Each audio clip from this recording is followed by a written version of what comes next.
राष्ट्रगाथा channel पर आने वाले सभी श्रोताओं को और दर्शकों को मेरा सादर सप्रेम नमस्कार।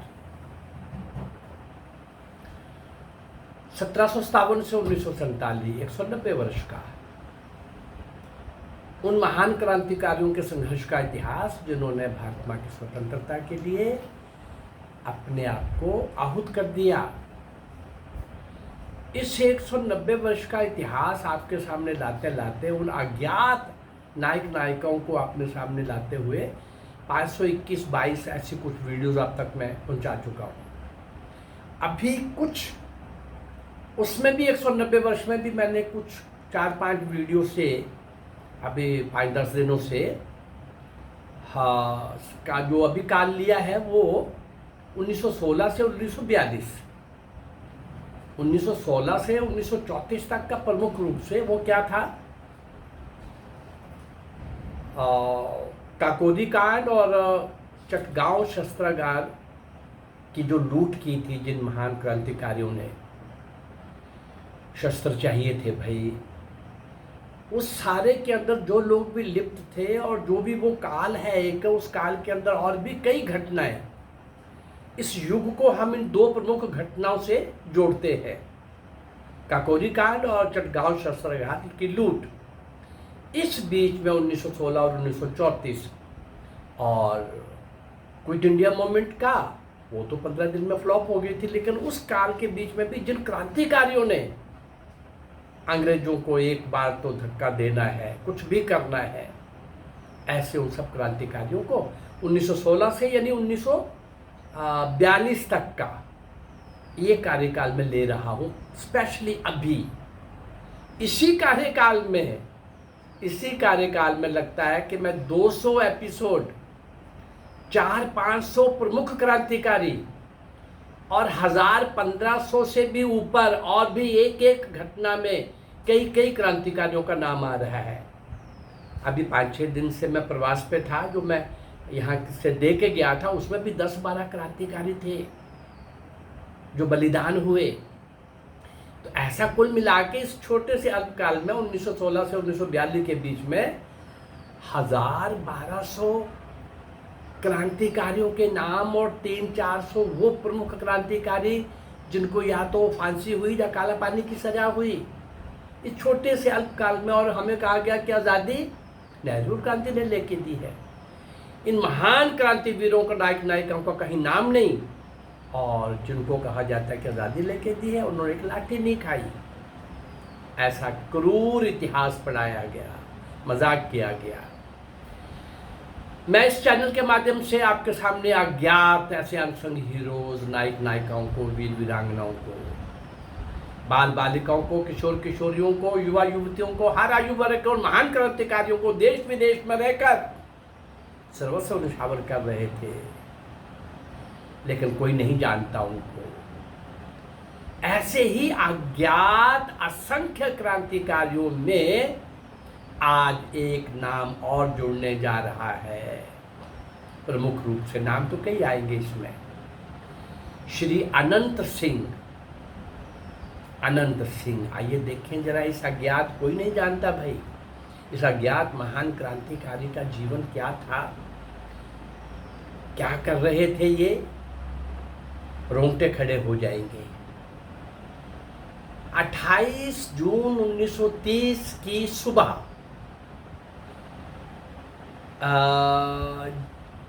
जब लोगों के हाथों में दैनिक समाचार पत्रों की प्रतियां पहुंची, तो बड़े बड़े अक्षरों में एक सनसनीपूर्ण खबर ने, समाचार ने चौंका दिया। खबर क्या थी? आज दिनांक 28 जून 1930 को क्रांतिकारी सूर्य सेन का अति विश्वसनीय लेफ्टिनेंट और चटगांव शस्त्रागार की लूट का महत्वपूर्ण नायक अनंत सिंह कलकत्ता में आईजी पुलिस के कार्यालय में आत्मसमर्पण करेगा। चौंका देने वाला खबर था। आत्मसमर्पण करेगा। जिसने भी ये खबर सुनी, पढ़ी, हैरान, परेशान, काटो तो खून नहीं, जुबान बंद, ये क्या हो गया। और वो भी अनंत सिंह, महान क्रांतिकारी, जिसके वीरता के शौर्य के हम चर्चे सुन रहे हैं अभी। और सबको पता है कि उस चटगांव की शस्त्रागार लूट के अंदर प्रमुख महत्वपूर्ण व्यक्ति था वो। जहां भी 3-4 लोग एकत्र होते, चर्चा यही चल रही होती। सबकी जुबान पर यही चर्चा चल रही थी कि चटगांव शस्त्रागार क्रांतिकारी के छोटे छोटे किशोर क्रांतिकारी भी पुलिस और फौज से डटकर मुकाबला कर रहे हैं। लेकिन अनंत सिंह जैसा महत्वपूर्ण, दिलेर, जांबाज, कमाल का शौर्य और वीरता का प्रतीक, वो आत्मसमर्पण करेगा।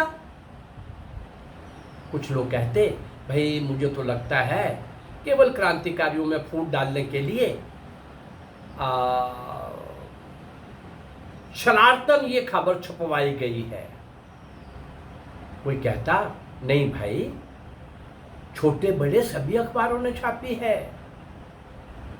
कोई कहता, ऐसा भी तो हो सकता है कि जब वो कार्यालय जा रहा हो समर्पण के लिए, तो दूसरा क्रांतिकारी साथी उसको गोली से उड़ा दे। उस समय ये था कि कोई भी क्रांतिकारी अगर कमज़ोर पड़ जाता था या अंग्रेज़ों को भेद बताने का खतरा हो जाता था या वो कमज़ोर पड़ के पकड़वाने की बात करता था, तो सबसे पहले उसको नसीहत देना, शिक्षा देना, सबक सिखाना, ये आम रिवाज था। तो इसलिए ये भी हो गया कि मास्टर सूर्य सेन का ये कमाल का क्रांतिकारी, हो सकता है ये पुलिस ने ही, सरकार ने ही, शासन ने ही सोचा हो कि वो आ रहा है और उसका साथी उसको गोली से उड़ा दे। ऐसे ही तरह तरह की बातें चल रही हैं।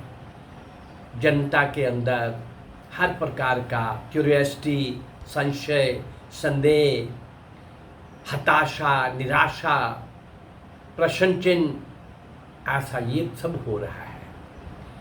कोई कहे कि ये भी तो हो सकता है कि मास्टर सूर्य सेन ने ही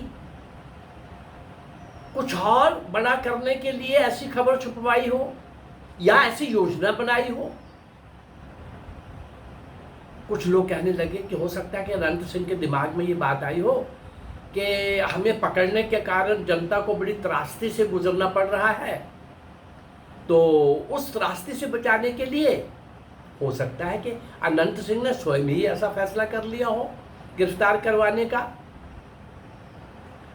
नहीं भाई, ना तो पुलिस मूर्ख है और ना ही क्रांतिकारी मूर्ख है। ये ऐसा कुछ नहीं चलेगा कि वो अगर हाथ में आएगा तो अनंत सिंह तो वांटेड है ना, मोस्ट वांटेड। ये कुछ समझ नहीं आ रहा भाई। अब क्या क्या हो सकता है, अटकलें चल रही हैं। इसके बाद तो जनता को और भी तंग किया जा सकता है। अगर वो आत्मसमर्पण कर देता है फिर तो शासन के हाथ बहुत खुल जाएंगे। ऐसा सब चल रहा था। फिर एक आवाज़ आई, अरे भाई, इन सब अटकलों का नतीजा कल सुबह का अखबार निकाल ही देगा। हम कल की प्रतीक्षा करें। और सचमुच ही कलकत्ता में पुलिस कार्यालय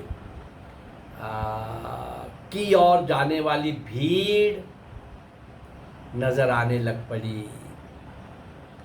अनंत सिंह पुलिस कार्यालय में कब पहुंचा ये किसी को पता नहीं, किसी को दिखा नहीं। पता तब चला जब अंदर से आवाज आई, इनकलाब जिंदाबाद, इनकलाब जिंदाबाद के नारों से वातावरण गूंज उठा। लोग इस महान क्रांतिकारी के दर्शन तो नहीं कर पाए, परंतु अनिश्चित तो खत्म हो गया। क्या हो रहा है, क्यों हो रहा है, ये होगा कि नहीं होगा, इतना तो पता लग गया। पर अब अगले आगे के प्रश्न थे, ऐसा क्यों किया, ये तो क्यूरियोसिटी, जिज्ञासा रहनी ही थी।